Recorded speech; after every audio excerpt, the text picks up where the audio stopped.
All right, so out in the shop, what I'm doing out here today, this cylinder head just came back from the machine shop, got milled. I don't know if this light is killing you. Probably, it's killing me. Got milled, so let me see if I can just turn it down. It's always an issue. It looks fine in person, but once it's on camera, it's like an issue. Let me move the whole light up to where I usually have it. So yeah, so we put the bigger valves in. Now, I don't think you can understand how much I took out of this seat. Now, I have done the epoxy in there. Here's a look at the port. I went over it with 36 grit. Let me see if I can get this in the light.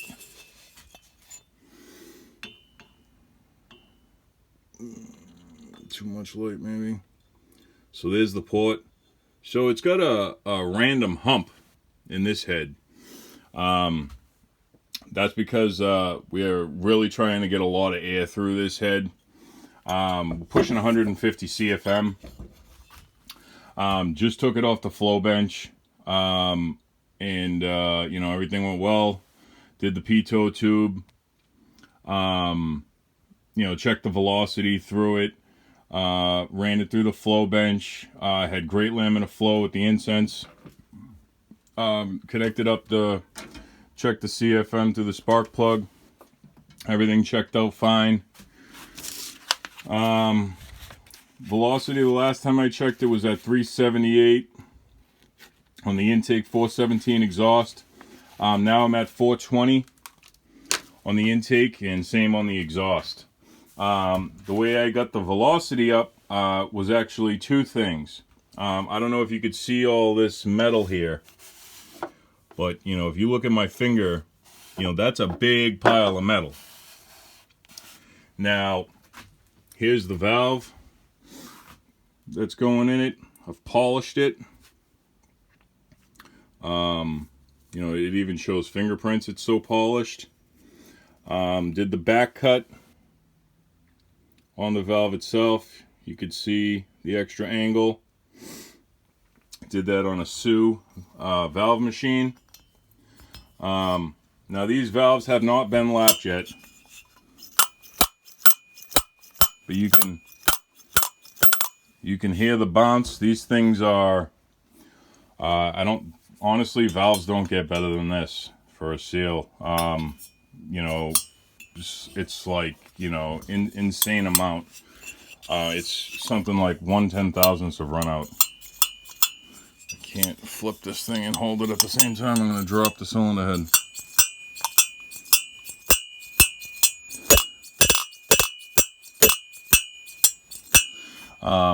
They're just dead on balls. The thing's a mess right now, Dusty. I didn't plan on bouncing them, but I got to clean them up. Got to lap them in. I'm taking down material off the retainers currently. Those are real finger biters. You know, you're holding it on the belt sander, trying to take the material down. We're running a big lift on this head, so we had to weld up the chamber really small. So that way we could still maintain our piston to valve clearance and run a big lift. We're running about 400 lift in this head. And we still have 12.75 to about, you know, maybe even closer to 13-to-1 compression ratio with this head. Everything has been flow tested, velocity tested. The port is, you know, damn near dead on balls even all the way around. Added the epoxy and then shaped it while it was on the flow bench, with the burr while it was on the flow bench. While I would probe it, shape it, probe it, shape it. I mean, when I had to take out a bunch of material on the seat, which actually gained CFM, but dropped velocity a little bit. So we ended up epoxy in the short turn, which is really nice laying over now. Put a little bit of epoxy in the port to balance the port back out. So we got the great CFM, great velocity on both the intake and exhaust, great seal. On I'll do some videos soon. I'll back up so you guys can see the flow stuff. Turn it on for you.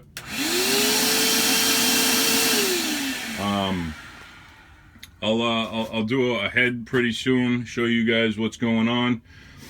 So basically, real quick, the head goes on here. Line up the bolt holes and everything like that. And then if you look down here, I don't know if you can see it, but it's clear as day to me. You could probably see it in this mirror. This mirror looks blurry to me, but it looks clear to you. So the second mirror over there looks clear as day to me, but you can't see in that one. So here, it's just because of the light's playing tricks. But if you look here, what you can do is see up. You could see up the tube. And, you know, so there's a couple things this flow bench can do. It's basically nobody really around my area can flow these types of cylinder heads. When you're trying to flow test a cylinder head, a couple of problems you're going to run into is when you bring it to the machine, you know, whatever type of machine the shop has that flow tests it, the size of the tube inside of the cylinder matters. So if they've been testing Chevys, I mean, it could be bigger, it could be smaller. That one is specially ordered, you know, from China. I ordered, you know, about 3 feet of it, and I just cut what I needed. So that's the exact size inside diameter as my engine. So that's the size of the piston. So that's the size of the sleeve, and it's just clear. Then, you know, so, I mean, if you bring it to a machine shop, not only is that tube going to be a different size, but also the heads don't bolt directly up to their flow benches. So before I had this flow bench, I would have to bring my head to the flow shop, and then I actually, you know, the guy was giving me a runaround about he was going to make an adapter, and he never did. So I had to call the guy, make an adapter myself, bring it to the shop, paid $85, and he just turned on the flow bench and gave me my number, and I was out the door. I felt like I had got robbed. I felt like it was going to be an absolute long road. And 2 months later of going there 2 weeks, driving an hour each way, and, you know, coming home blindly, making corrections and bringing them back and not knowing whether I was going to be better or worse, finally ended up with a cylinder head I could use after about 2 months and $1,000. So I just said, you know, once all these people started calling me for cylinder heads, I just said, you know, away with that. I got to find a way to be able to flow everybody's cylinder heads. So this is what I ended up building. We got 3 vacuums coming in through a hose here. You know, we got, you know, some velocity scales where we should be. We should be right around there, which is about right here on the pitot tube, around 5,000. Now this is 5,000 feet per second, so you have to divide that by 60. This is old school. You just got to make sure this is a little bubble up there. And I turn this little knob down here, and I can adjust that, make sure it's level. Before I start the test, that adjusts the water level. You want to make sure it's at 0 over there. And then once the cylinder head's on like this, I mean, it would obviously bolt it down. It would have some valves in it. I would bring this arm here over. This would open the valves. This here, I can adjust and swivel it over, get it right on top of the valve, and I can find out what lift I'm at, and judge flow based on different lifts. This here is a vacuum meter, which basically judges CFM. This will thread into the spark plug hole like that. And then I would turn on the vacuums, and I would get my flow numbers. Then another thing I could do is take this pitot tube here from this hook, and I can probe. If you look at this, you'll see it move.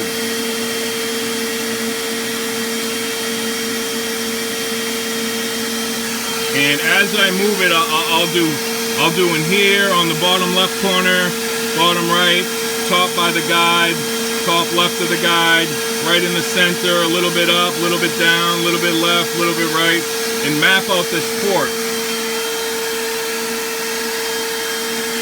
And that'll just give me a bunch of data. Another thing I could do while this machine is on, and the reason I built this thing so it's clear, is what these are here is these are incense. And I have 5 of them on here, and I position them with rubber bands around them to hold them in place, and something like this. And why I use the incense is because it leaves a perfect stream of smoke like a jet through the sky. And the way it is now is one will go on the left side of the guide boss, the other one will go on the other side of the guide boss, and the ones down on the bottom will go left, right, and center of the short turn radius, something like that. And this is all just made out of tubing with some aluminum wire around it so I can flex it and position it exactly where I want it. Then I light them and it sends the smoke down. You know, being able to judge CFM, velocity, and laminar flow, not only through the port, but through the valve. And you know me, I'm big on combustion chamber shape and design.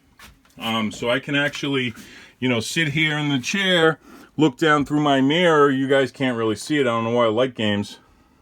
But I can just look straight up at this. Now, what I've written on here is basically, you know, a 69mm stroke, the piston will come down this far. So I'm looking for that laminar smoke to come through here and how far down the cylinder it makes it.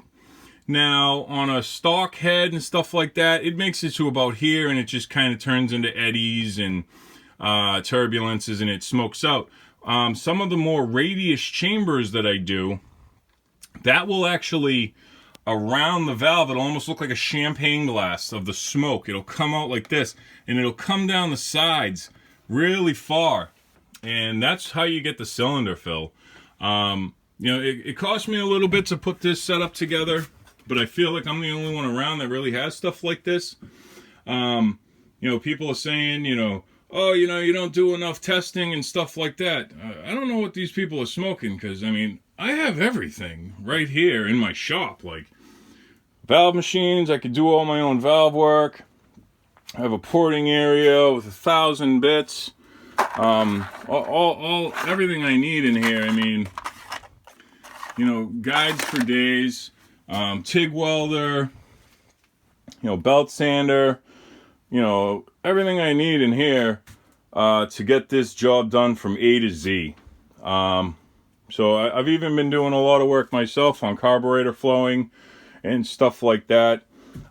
You know, honestly, I don't like showing this stuff because this honestly is my secret to how I get my heads to flow so well.